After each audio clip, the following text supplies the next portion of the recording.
we doing today? I'm doing pretty good. How about you? Doing very well, thank you. Oh, these are beautiful.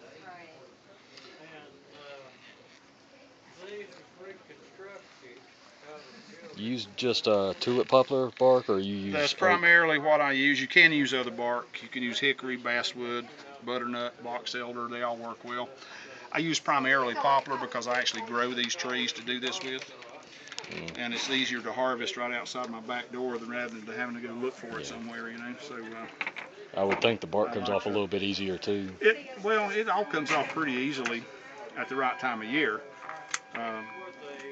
The bark is generally harvested in the summer, June, July, early August is the best time to get it. But you decide how big you want your bucket to be. If you want one that's 2 inches tall, you need a piece of bark that's 4 inches long. So you cut around the tree top and cut around the bottom, and you split it down one side with a knife. Take it off in one big sheet. The bottom is formed when you flatten it out and you score it. Take a knife and you cut about 1/3 of the thickness of the piece you're working on. That allows it to bend, but it keeps those really tough inner fibers intact to hold it together. So that makes the bottom. And you just fold it up, bore holes in the side, you lace it up and attach a handle to it. Okay. So they're all made exactly the same from the smallest to the largest. There's no difference in the construction technique. It's just a matter of size and lacing materials. So they work well. Cool. I'm gonna have to try that myself. I learned to do this from my grandparents when I was growing up. With their help, I made my first one when I was about 10 years old. And something I learned from both sides of my family. I had 2 grandparents growing up. One, my grandmother Williams and my grandfather Moore, all taught me how to do this, or both of them taught me how to do it. So it's something I enjoy doing. I love carrying on the tradition of it. It's something that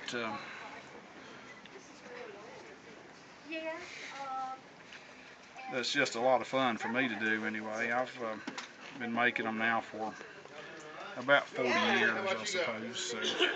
Good. Keep him at it. Keep him at it.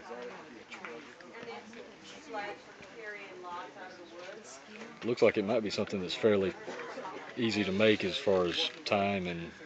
Well, it's the smaller ones like this are tedious because I can't get my hands inside of them to work.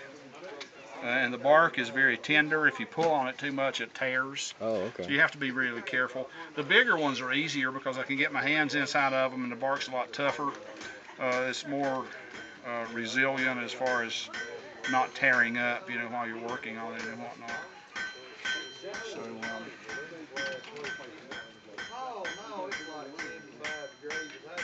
This used to be a very common container throughout Appalachia. I mean, everybody made these things to use. They were food gathering containers for the most part. People made them to carry things home that they found out in the woods. Feel free to pick them up. You're not going to hurt it if you don't walk on it. But anymore, you don't see them used much at all, except for decorative purposes. But I've got one that I pick berries in. It's about almost the size of that big one there, that I use just because I like to do it. But they're a lot of fun to make.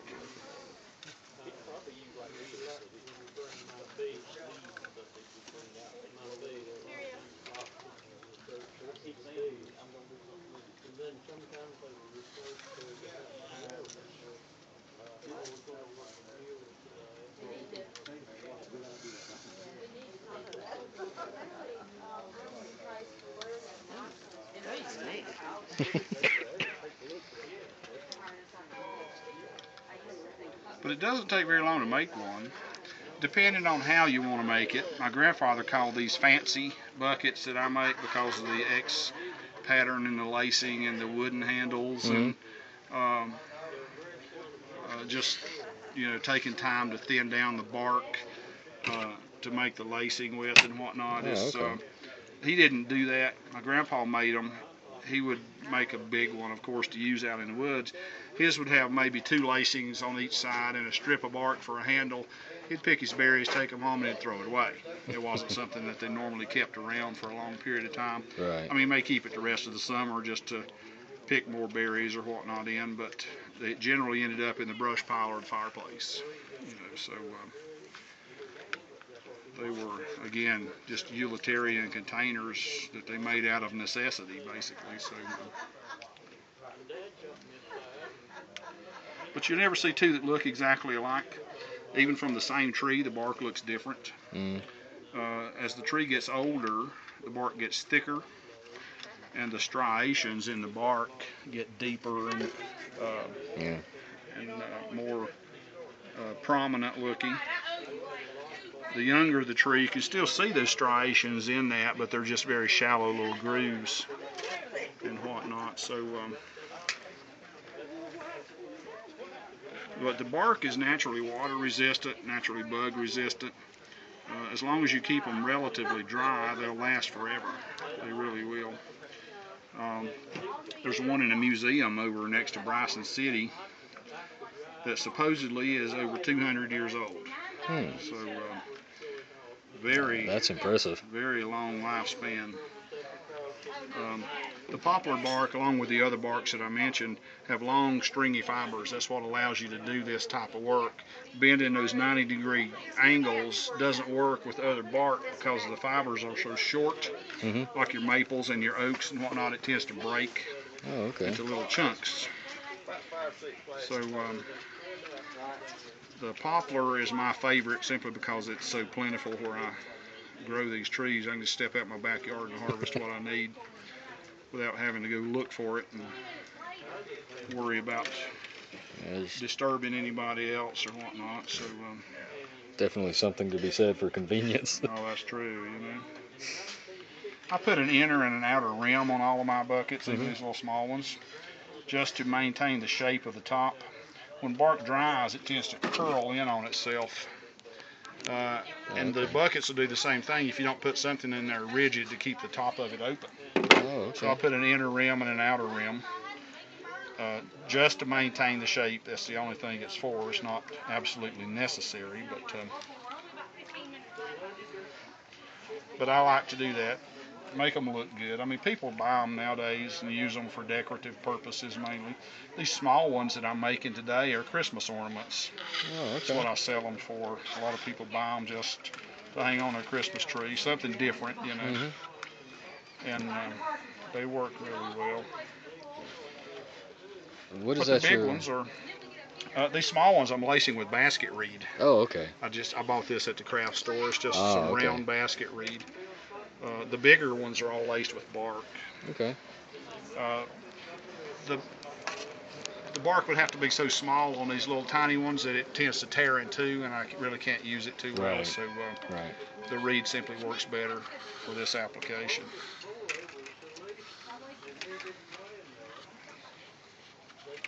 And the way I lace them around the top is I skip every other hole. Then I come back in the opposite direction. It makes that X pattern. That's just my personal preference of doing it. It's not necessary. It's just the way I like to do it. So.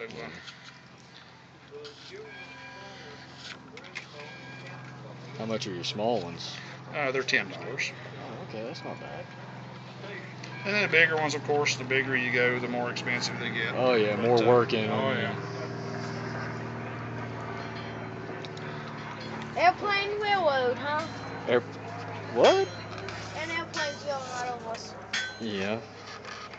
Very low control. I don't like airplanes, they noisy. They are noisy, aren't they?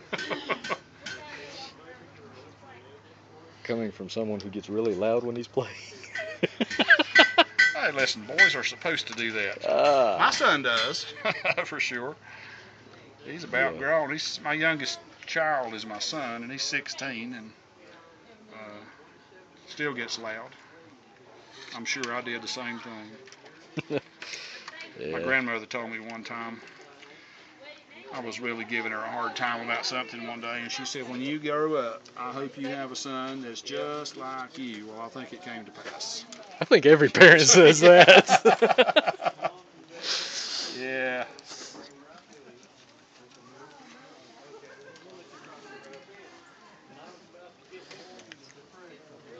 That's pretty cool. We haven't been standing here long. You pretty much got that one done, except the handle. Yeah, handle's really a simple thing on these. I take a piece of the same reed and double it and twist it. Mm-hmm. There's one on that one. And alright, that side's completed.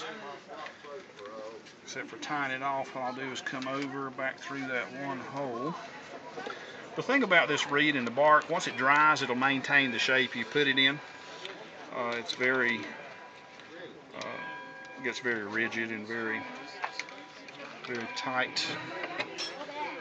I just leave it long enough to where it won't come unraveled and tuck it down inside. And I'll work on the other side. So you got to come across.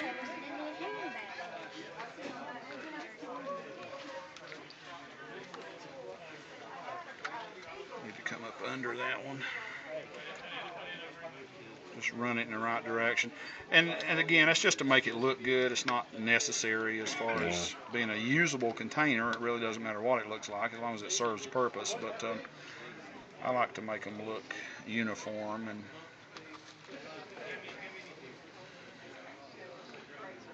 it just...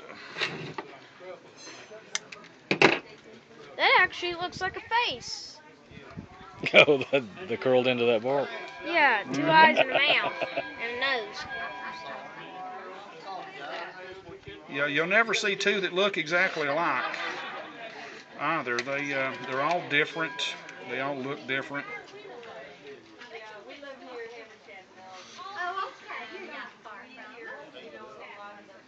The bark is different as you go higher up on the tree. Even off the same tree, they look different because the bark is thinner as you get higher, and it looks I didn't realize that. different. As the tree gets older, these striations in the bark get deeper. There's just a shallow little groove in that, and this one, you can see where it's pretty deep. Yeah. That big tree right there is a poplar, and you can see how deep the grooves are in that Oh, one. yeah. So it's all the same tree, but just looks different as it gets older and bigger.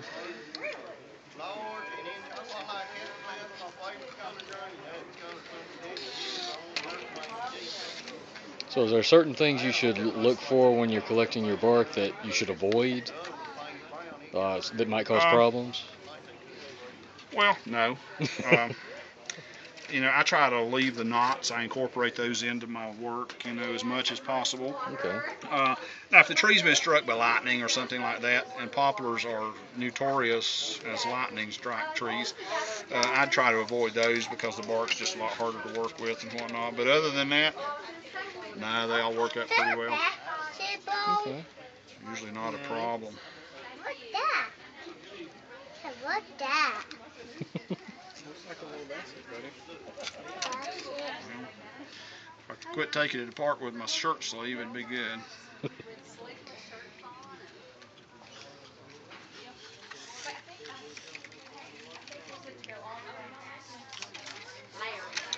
Okay. So we'll just tie this one off like we did the other one.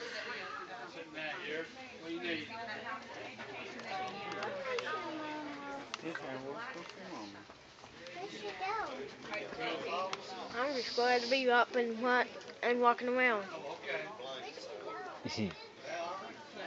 It's a beautiful day to be out and about. Oh, yeah, it is. Love it.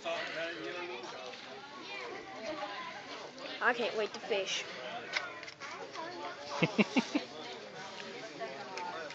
That's coming, son. Just hold on. I want to know, Daddy, is salmon fish? Yes. Yes, it is. Okay, just wanting to make sure before I miscollect. You won't catch any around here, though. All right. Now I just kind of mold the top like I want it to be, kind of a round shape. Ready for a handle. All right.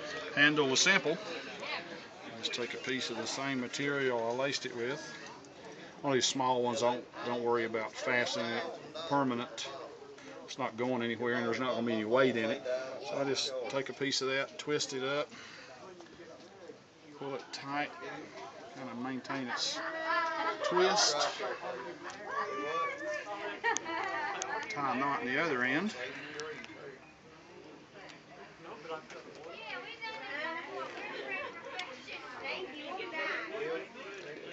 And it'll stay twisted enough to make it look pretty good. Okay. Trim off the excess. And it's ready to attach. And what I do is just open up that inner rim, stick it right down in between them, push it down through till it pops out the bottom, and just push the bark back into position I want it to stay in. Okay, so it's basically just tension holds it in place. Correct. That is correct. One Do the same thing on misconfiguration. the other side. One misconfiguration and it's screwed. Nah, you can fix it. Yeah, bark is pretty much a forgiving material. You can make a few mistakes and it still turns out pretty well, you know. So Apparently you can hit 4 birds with 1 stone. What? that handle's a little bit long, so what I'll do is pull it down.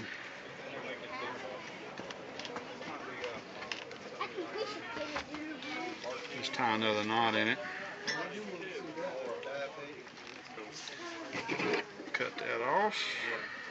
And then pull it back to where it needs to be.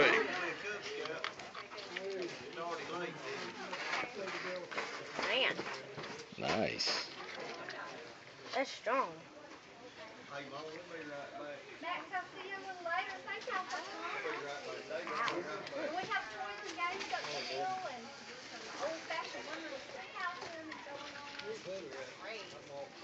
And is finished. Cool. Now, how do you attach the handles on like the bigger ones? These carved handles. The it's just a this is a traditional Appalachian basket fastener. What it is, there's a piece with a shelf on the inside and the outside of the thing, and it hooks under the rim. It hooks under the outer rim and the inner rim, and it's just like a horseshoe piece. Oh, okay. That goes under there. I got you. I put this on, and then you can't spread this because it's dried out. This is hickory wood. Right. But I'll put it on, and I'll put the bark over top of this piece and just kind of incorporate it into the lacing with the handle already through there. This piece runs through the handle and down, Right. and then I just incorporate it into the lacing as I lace the bucket up. Okay. And the bending it, is there a certain way you have to bend that? No, it's just it's all done by hand. Hickory is a very forgiving wood. As long as you don't try to bend it at a 90-degree angle, it's going to bend very easily. If you apply even pressure and just work it back and forth, you can bend it even if it's dry. It'll bend in an even shape as long as the thickness is the same. That's the critical part. It's having the same thickness all the way through, because it'll bend easy in a thin spot, be stiff in a thick spot. So if you got a uniform thickness, it bends very easily. Okay, so boiling it wouldn't be necessary then? No, I never boil. I either use them green or I thin them down after they dry out and get them a uniform thickness and just bend them by hand. Okay. Works really well. Well, cool. This is I appreciate that. I actually learned a lot. Not, Yeah, that's some pretty strong stuff, isn't it? especially when it's not like that. Let him play with it long enough, he'll break it I somehow. laced one a few moments ago. I laced one a little while ago with this material. See if you can guess what it is. I gave this one to Ann Moore, the Foxfire director. I gave her one, and I laced it with this stuff. But see if you can guess what that is. Grows around here all over the place. It's not poison. No, trust me, it's not poison ivy, okay? No. You wouldn't want to use that anyway. Can you guess? I think I might know, but what do you think, buddy? I think it's grass. No. Not quite grass. It's a vine. It's a vine that grows all over. There's some growing right around here. It's honeysuckle. Yeah. That's what I was thinking. Honeysuckle vine. That's what I I laced that little love bucket that up stuff. I tried I ate 2 flowers. with. Oh, I love the flowers. They're sweet. They're good. It's Yeah, good he thought I stuff. was crazy the first time I taught him about that, and he's been hooked on it ever since. So you can eat honeysuckle, and you can make buckets with honeysuckle, and I mean, it's good stuff, you know. I've actually seen whole baskets woven out of that. Oh yeah, the Cherokee Indians make honeysuckle baskets. I've got several of them at home, and it's good stuff. Yeah.